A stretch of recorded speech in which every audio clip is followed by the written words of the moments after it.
안녕하세요, 당규자 구독자 여러분. 오늘 저희가 함께 살펴볼 주제는 최근 몇 주간 정말 뜨거운 감자였죠. 바로 한미 관세 협상입니다. 네, 제공해주신 여러 언론 보도 자료들을 좀 찬찬히 뜯어보면서요. 이 복잡하게 얽힌 협상의 현재 상황, 또 핵심 쟁점들을 깊이 있게 들여다보는 시간을 갖겠습니다. 이번 분석 목표는 단순히 뉴스를 이렇게 쭉 나열하는 걸 넘어서요. 이 협상이 도대체 왜 이렇게 중요하고 또 어떤 배경에서 이렇게 치열하게 진행되는 건지, 그리고 앞으로 우리가 뭘 좀 주목해서 봐야 할지 그걸 명확하게 짚어보는 겁니다. 특히 그 3,500억 달러라는 어마어마한 대미 투자 규모하고 관세 인하 요구가 어떻게 맞물려 돌아가는지, 그리고 왜 양측 입장이 좀처럼 좁혀지지가 않는지 그 속사정을 좀 파헤쳐보려고 합니다. 자, 그럼 이 복잡한 판을 한번 제대로 읽어볼까요? 역시 가장 눈길을 끄는 건 트럼프 미국 대통령 발언이죠. 한국이 3,500억 달러. 와, 이게 우리 돈으로 거의 500조 원 아닙니까? 이 막대한 투자를 미국에 하면 현재 25%인 상호 관세를 15%로 낮춰줄 수 있다. 이런 제안인데요. 액수 자체도 엄청나지만 이게 단순히 투자 약속만으로 끝나는 게 아닌 모양이에요. 그렇습니다. 그 액수보다 사실 더 큰 쟁점은 바로 그 투자금의 성격하고 집행 방식에 있습니다. 미국 측에서는 이 3,500억 달러를 그냥 미래에 투자하겠다 이런 약속이 아니라 사실상의 선불, 영어로 프리페이먼트라고 하죠. 이 개념으로 조기에 좀 구체적인 형태로 확보하길 원하는 걸로 파악됩니다. 선불이요? 네, 트럼프 대통령이 직접 It's an upfront payment라고 딱 언급한 게 결정적이죠. 이 선불이라는 단어 하나에 사실 많은 의미가 함축되어 있는 겁니다. 단순히 돈을 미리 내라 이런 차원을 넘어서서 투자 방식이라든가 시기, 주체 이런 것들을 미국이 원하는 형태로 구체화하라는 그런 압박으로 해석될 여지가 충분하죠. 아, 선불이라. 확실히 그냥 투자하겠다는 선언하고는 무게감이 완전히 다르네요. 그럼 우리 정부 입장에서는 당연히 좀 난색을 표할 수밖에 없겠군요. 구윤철 부총리도 이런 방식은 어렵다고 선을 그었죠. 네, 구윤철 부총리가 밝혔듯이 이런 전례가 없는 방식이지 않습니까? 이런 대규모 자금을 조기에 선압 형태로 집행한다. 이게 현실적으로 어렵다는 것이 우리 정부의 기본적인 입장입니다. 특히 강조되는 부분이 바로 외환 안정성 문제예요. 3,500억 달러라는 그 거액이 특정 시점에 또 특정 방식으로 움직일 경우에 국내 외환 시장에 어떤 충격을 줄지, 더 나아가서 국가 경제 전체의 안정성을 해치지는 않을지 이걸 극도로 신중하게 검토해야 한다는 목소리가 높습니다. 그렇죠. 그냥 기업들 투자 모으는 거랑은 차원이 다른 문제겠네요. 맞습니다. 단순히 기업들 투자 모으는 걸 넘어서 국가 차원의 외환 보유고나 금융 시스템하고 연관될 수밖에 없는 문제거든요. 어떻게 자금을 조달하고 또 어떤 방식으로 미국 측이 원하는 그 선불 요건을 충족시킬지 그 구체적인 방법론 자체가 협상의 가장 큰 난제 중 하나라고 볼 수 있습니다. 상황이 이렇게 복잡하고 민감하다 보니까 진짜 정부 차원에서 총력전을 펼치는 모습이 역력합니다. 김용범 대통령실 정책실장부터 시작해서 김정관 산업통상부 장관, 그리고 G20 회의 참석차 미국 방문한 구윤철 경제부총리까지 연이어 워싱턴으로 날아가서 루트닉 상무장관 비롯한 미국 측 핵심 인사들 계속 만나고 있죠. 네, 어떻게든 접점을 찾아보려는 그 필사적인 노력이 느껴지는데요. 특히 11월 경주에서 열릴 에이펙 정상회의가 일종의 데드라인처럼 여겨지는 분위기라 더 그런 것 같습니다. 시간적인 압박감이 있겠군요. 맞습니다. 시간 압박감이 상당한 상황이죠. 협상 자체는 계속 물밑에서 진행은 되고 있습니다. 지난달 우리 측이 기존 입장에서 다소 좀 진전된 금융지원 패키지를 포함한 수정 제안을 건넸다는 보도가 있었고요. 이에 대해서 미국 측도 완전히 외면하지는 않고 내부 검토 후에 새로운 대안을 제시했다는 소식도 들렸습니다. 조현 외교부 장관 같은 경우는 미국이 기존의 그 강경한 입장에서 다소 후퇴한, 그러니까 선불 요구를 완화하는 듯한 대안을 제시했다 이렇게 언급하면서 기대감을 높이기도 했죠. 그럼 뭔가 좀 타결의 실마리가 보이는 건가요? 좀 긍정적인 신호로 봐도 될까요? 글쎄요. 그렇게 낙관하기는 아직 좀 이릅니다. 그 새로운 대안이라는 것의 구체적인 내용이 전혀 공개가 안 됐어요.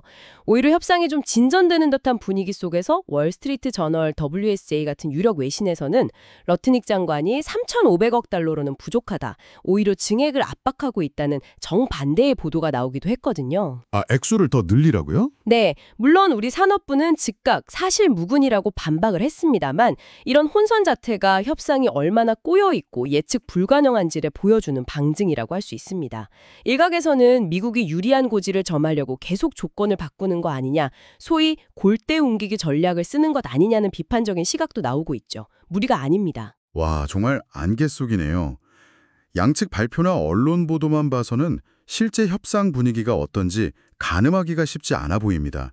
이렇게 협상이 지지부진하고 불확실성이 커지면서 우리 경제에 미칠 파장에 대한 걱정도 깊어지고 있습니다. 당장 가장 큰 타격이 우려되는 곳은 역시 자동차 산업이겠죠. 네, 가장 직접적이고 규모가 큰 영향을 받을 수밖에 없는 분야입니다. 현재 미국이 부과하는 25% 관세가 만약 그대로 유지된다고 가정하면 현대차 그룹이 연간 부담해야 할 관세 비용만 8조 4천억 원에 달할 거라는 분석이 있습니다. 8조 4천억 원이요? 네, 설령 협상이 타결돼서 관세율이 15%로 낮아진다고 해도 연간 5조 3천억 원이라는 이것도 막대한 비용 부담은 피할 수가 없어요. 이건 단순히 비용 증가 문제를 넘어서 미국 시장에서 경쟁하는 유럽연합, EU나 일본 자동차 업체들과의 가격 경쟁력에서 심각하게 불리해질 수 있다는 걸 의미합니다. 5조 원이 넘는 돈이면 와, 현대차 그룹 연간 영업이익의 상당 부분을 차지하는 규모 아닌가요?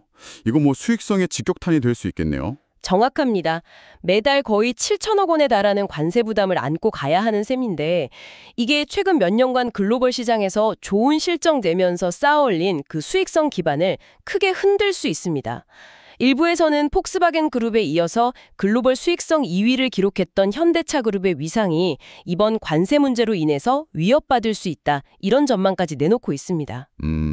물론 어두운 소식만 있는 건 아닙니다. 제네시스 브랜드의 대형 SUV 있잖아요. GV80. 이 차 같은 경우는 높은 관세 부담에도 불구하고 뛰어난 품질, 상품성을 인정받아서 미국 시장 누적 판매 10만 대를 돌파하는 쾌거를 이루기도 했습니다. 아, 다행이네요. 네, 이런 사례는 관세 장벽을 넘어서는 제품 경쟁력이 얼마나 중요한지를 보여주는 거죠. GV80의 선자는 정말 대단하네요. 하지만 뭐 모든 차종이 그럴 수는 없을 텐데요. 특히 한국 GM의 경우는 더 어렵다는 이야기도 좀 들리던데요. 네, 한국 GM의 상황은 좀 더 심각하게 받아들여지는 분위기입니다. 주력 수출 모델인 트랙스 크로스오버하고 트레일블레이저, 이 두 차종의 지난 9월 미국 판매량이 전년 같은 기간 대비해서 각각 35%, 46%나 급감했습니다. 와, 많이 줄었네요. 네, 물론 여러 요인이 있겠습니다만 관세 인하 지원에 따른 가격 경쟁력 약화, 그리고 그로 인한 딜러들의 재고 부담 증가 같은 것들이 판매 부진의 주요 원인으로 지목되고 있습니다. 관세 문제가 해결되지 않으면 이런 어려움이 더 가중될 수 있다는 우려가 큽니다. 자동차 산업만 힘든 게 아니죠. 철강 쪽도 분위기가 영 심상치 않다고요. 미국뿐 아니라 유럽 쪽에서도 문제가 터졌다는 소식인데요. 그야말로 엎친 데 덮친 격입니다. 미국하고의 관세 협상도 골치 아픈데 유럽연합 EU마저 수입 철강 제품에 대한 관세를 현행 25%에서 최대 50%까지 대폭 인상하는 방안을 추진하고 있다는 소식이 전해졌습니다. 50%요? 와, 네, 이게 내년에 종료될 예정이었던 세이프가드, 그러니까 긴급 수입 제한 조치를 대체하면서 오히려 더 강력한 무역 장벽을 쌓으려는 움직임으로 해석됩니다. 더 큰 문제는 이전 세이프가드와는 달리 이번 조치에서는 한국처럼 EU와 FTA, 자유무역 협정을 체결한 국가도 예외를 인정받지 못할 가능성이 크다는 점입니다. FTA 체결국도요? 네, EU는 우리 철강 산업에 매우 중요한 수출 시장 중 하나인데 이곳마저 빗장이 걸리면 국내 철강 업계의 시름은 깊어질 수밖에 없죠. 미국에 이어서 EU까지. 정말 사면초가라는 말이 딱 들어맞는 상황이네요. 바이오, 제약 분야도 안심할 수 없는 상황이라고 들었습니다. 네, 바이오 제약 분야 역시 잠재적인 위험에 노출되어 있습니다.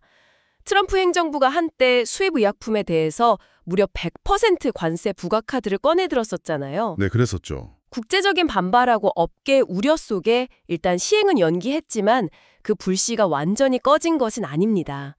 백악관 관계자가 무역협정을 체결한 국가는 100% 대신 15% 관세를 적용할 것이라고 언급하면서 약간의 여지를 남기긴 했어요. 하지만 반대로 말하면 한미 관세 협상이 최종 타결되지 못하거나 계속 지연될 경우 우리 바이오 제약 기업들은 일본이나 EU 같이 이미 미국과 무역 합의를 이룬 경쟁국들에 비해서 훨씬 높은 관세 장벽에 부딪힐 수 있다는 의미가 됩니다. 100% 관세는 정말 상상하기 힘든 수준인데요. 만약 그렇게 된다면 타격이 엄청나겠군요. 그렇습니다. 지난해 기준으로 보면 미국의 전체 의약품 수입액 중에서 한국산 제품이 차지하는 비중이 약 5조 6천억 원 규모였습니다. 이게 한국의 전체 대미 수출액의 한 3%에 해당하는 작지 않은 규모거든요. 네. 만약 여기에 고율 관세가 부과된다면 소위 K바이오의 성장세에 심각한 제동이 걸릴 수 있습니다. 상황의 심각성을 인지한 우리 정부도 최근 제약 바이오업계 관계자들 불러서 긴급 간담회 열고 대응책 마련에 부심하고 있는 것으로 알려졌습니다. 자동차, 철강, 바이오까지 진짜 주요 수출 산업들이 모두 관세 문제로 전전긍긍하고 있는 모습이네요. 다른 제조업 전반의 분위기는 좀 어떤가요? 대한상공회의소가 최근 발표한 기업 경기 전망 지수 BSI 조사 결과를 보면요. 이런 우려가 제조업 전반으로 확산되고 있음을 알 수 있습니다. 대미 관세 부과 가능성에 대한 불안감이 커지면서 향후 경기를 부정적으로 전망하는 기업들이 늘어나고 있다는 신호거든요. BSI 지수 자체가 하락세를 보이고 있다는 건 기업들이 느끼는 체감 경기가 그만큼 위축되고 있다는 뜻이죠. 투자나 고용 계획에도 당연히 부정적인 영향을 미칠 수 있습니다. 그런데 이게 비단 우리만의 문제는 아니지 않습니까? 이런 보호무역주의 강화 흐름이 세계 경제 전체에도 영향을 미치고 있다. 이런 분석도 나오고 있죠. 아주 중요한 지적입니다. 실제로 세계무역기구 WTO는 트럼프 행정부의 관세 정책이 촉발한 글로벌 무역 분쟁, 또 불확실성 증대 이런 것들을 이유로 내년도 세계 상품 무역량 증가율 전망치를 기존 예상보다 큰 폭으로 낮춰 잡았습니다. 특정 국가의 보호무역 조치가 연쇄 반응을 일으키면서 결국 세계 경제 전체의 성장 동력을 갉아먹고 있다는 명백한 경고인 셈이죠. 흥미로운 점은 이런 보호무역주의가 정작 미국 경제에도 부메랑 효과로 돌아오고 있다는 분석이 제기된다는 겁니다. 부메랑 효과요? 관세를 부과하면 미국 정부 수입은 늘어나는 거 아닌가요? 표면적으로는 그렇습니다. 실제로 트럼프 행정부 들어서 관세 수입 자체는 2배 이상 증가했다고 합니다. 하지만 그 이면을 들여다보면 다른 비용들이 급증하고 있어요. 예를 들어서 미국의 국채 발행 증가 등으로 인해서 연방정부가 부담해야 하는 국채이자 비용이 사상 처음으로 연간 1조 달러를 넘어섰다는 보도가 나왔습니다. 1조 달러요? 이자만. 네. 또한 수입품에 대한 관세 부과는 결국 해당 상품의 최종 소비자 가격을 끌어올리는 효과를 낳습니다. 오디오 기기, 의류, 공구류 같이 중국산 제품에 고율 관세가 부과된 품목들을 중심으로 미국 내 소비자 물가 상승 압력이 커지고 있다는 실증적인 연구 결과들도 나오고 있고요. 기업들 역시 부품 조달 비용 상승 등으로 어려움을 겪고 있고요. 결국 관세 장벽이 미국 소비자들과 기업들에게도 부담으로 전가되고 있다는 이야기입니다. 심지어 한국의 미국 수입시장 점유율 순위가 기존 7위에서 10위로 밀려났다는 통계는 관세 부담 때문에 한국 제품의 가격 경쟁력이 약화되면서 미국 시장에서 점차 설 자리를 잃어가고 있음을 보여주는 단적인 예라고 할 수 있습니다. 결국 누구에게도 딱히 이롭지 않은 게임이 될 수 있다는 거군요. 상황이 이렇다 보니까 국내 정치권에서도 목소리가 높아질 수밖에 없겠네요. 네, 당연히 그렇습니다. 이 문제는 단순히 경제적 이슈를 넘어서 정치적으로도 매우 민감한 사안으로 부상했습니다. 최근 실시된 한 여론조사 결과를 보면 미국이 요구하는 3,500억 달러 선불 방식의 투자, 이게 부당하다고 생각하는 국민 여론이 무려 80%에 달하는 것으로 나타났습니다. 80%면 정말 압도적이네요.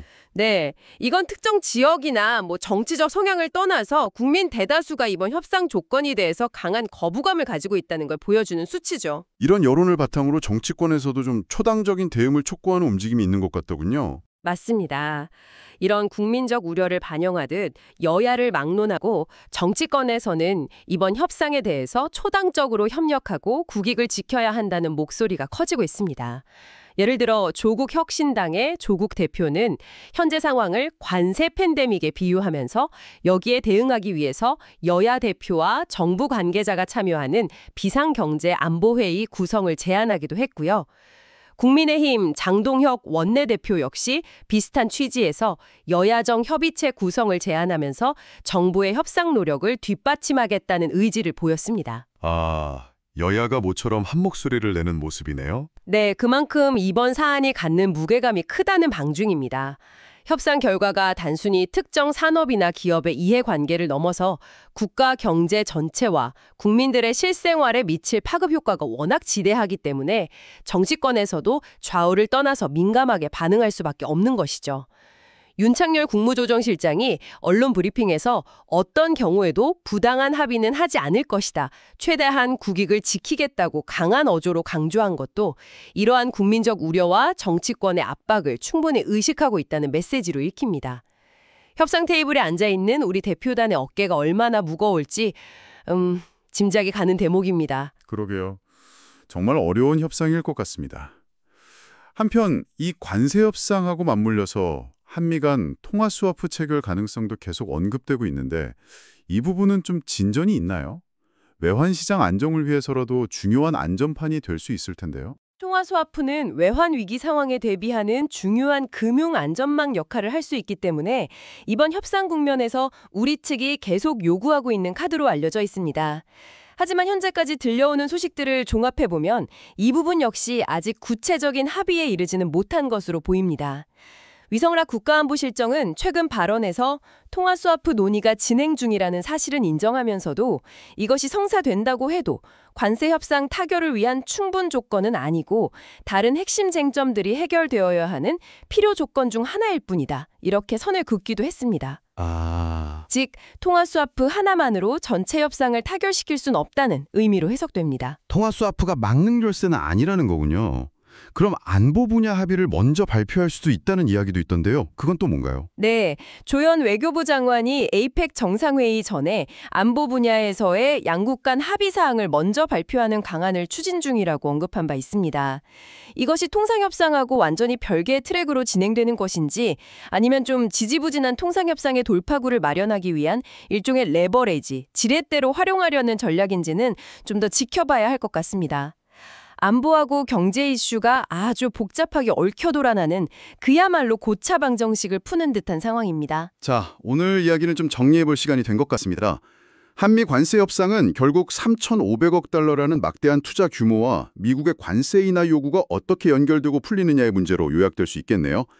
11월 에이펙 정상회의라는 잠정적인 시한은 다가오고 있어서 뭔가 결론을 내야 한다는 압박은 커지고 있지만 말씀하신 것처럼 핵심 쟁점인 투자금의 선불 방식, 그리고 그 구체적인 실행 방안을 둘러싼 양측의 입장 차이는 여전히 평행선을 달리고 있는 것 같습니다. 어깨가 입게 될 타격도 무시할 수 없는 수준이죠. 반면에 미국은 자국의 산업보호와 경제적 이익 극대화라는 목표를 위해서 강경한 입장을 고수하면서 최대한 많은 것을 얻어내려 하고 있습니다. 이 첨예한 대립 속에서 어떤 결과가 나오느냐에 따라 우리 주요 산업의 단기적인 명운뿐만 아니라 중장기적인 글로벌 공급망 재편이나 무역 환경에도 상당한 영향을 미칠 수밖에 없는 아주 중대한 기로에 서 있습니다.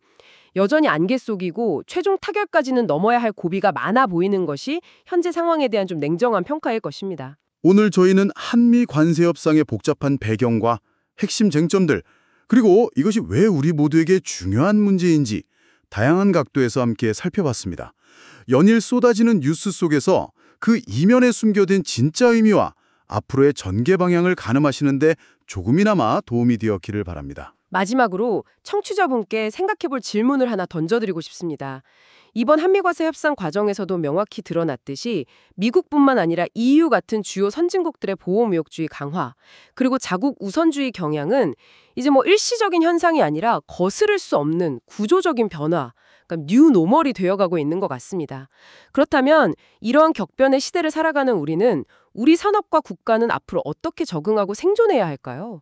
단순히 기존의 FTA 네트워크에 의존하거나 위험 분산을 위해서 공급망을 다변화하는 그런 소극적인 대응을 넘어서서요.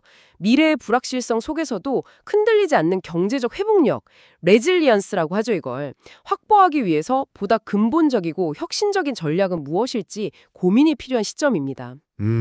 근본적인 전략이요? 네, 예를 들자면 누구도 넘볼 수 없는 특정 핵심 기술 분야에서 초격차를 확보하는 전략일 수도 있고요. 있고요. 기존의 틀을 깨는 새로운 형태의 경제블록 형성에 우리가 적극적으로 참여하거나 혹은 우리가 주도하는 방안을 모색할 수도 있습니다. 또는 전혀 예상치 못한 방식의 창의적인 국제 협력을 통해서 새로운 활로를 개척할 수도 있겠죠. 앞으로 우리 사회가 함께 머리를 맞대고 이 질문에 대한 현명한 답을 찾아나가는 과정이 그 어느 때보다 중요해지지 않을까. 네, 그렇게 생각합니다. 오늘 저희의 심층 분석에 귀 기울여 주셔서 감사합니다.